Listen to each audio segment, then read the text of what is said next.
তো জেরক্স মেশিনের এটা আমরা যদি প্রথমে প্রিন্ট দেই, কম্পিউটার থেকে প্রিন্ট দিলে আমাদেরকে একটা ইউজার প্রথম নামে একটা পেপার অটো চলে আসে।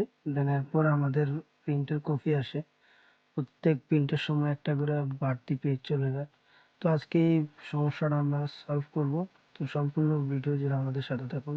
এই যে দেখেন, একটা ইউজার চলে আসছে, পরে আসছে আমাদের এই প্রিন্টার। তো সাথে থাকবো, সমস্যার সমাধান করব।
আলহামদুলিল্লাহ, আমাদের প্রিন্টারটা রেডি হয়ে গেছে।